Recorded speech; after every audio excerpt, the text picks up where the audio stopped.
যুক্তরাষ্ট্রের মিশিগানের ডিট্রয়েট এবং কানাডার উইন্ডসরকে সংযোগকারী সেতুটি দুই দেশের অর্থনীতির জন্য অত্যন্ত গুরুত্বপূর্ণ। সম্প্রতি এই অবকাঠামোটি নিয়ে শুরু হয়েছে নতুন টানাপোড়েন। বাণিজ্য ইস্যুতে কানাডার ওপর ক্ষুব্ধ হয়ে সেতুর উদ্বোধন আটকে দেওয়ার হুঁশিয়ারি দিয়েছেন মার্কিন প্রেসিডেন্ট ডোনাল্ড ট্রাম্প।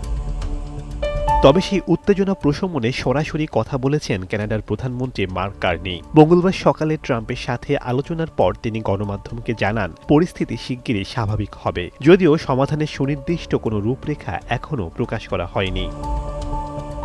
মূলত কানাডার ডেইরি ট্যারিফ, মার্কিন পানীয় আমদানিতে কড়াকড়ি এবং চীনের সাথে বাণিজ্যিক সম্পর্কের অজুহাতে এই সেতু নিয়ে আপত্তি তোলেন ডোনাল্ড ট্রাম্প। এমনকি তিনি দাবি করেন সেতুটির মালিকানা এককভাবে কানাডার। তবে প্রধানমন্ত্রী কার্নি বিষয়টি পরিষ্কার করে জানান, নির্মাণ ব্যয় কানাডা দিলেও সেতুটির মালিকানা যৌথভাবে মিশিগান অঙ্গরাজ্য এবং কানাডা সরকারের।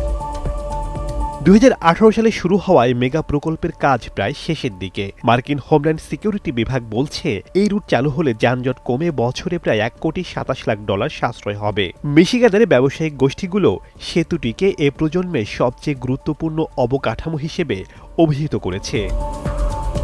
শেখ সাদি মারজান, সময় সংবাদ।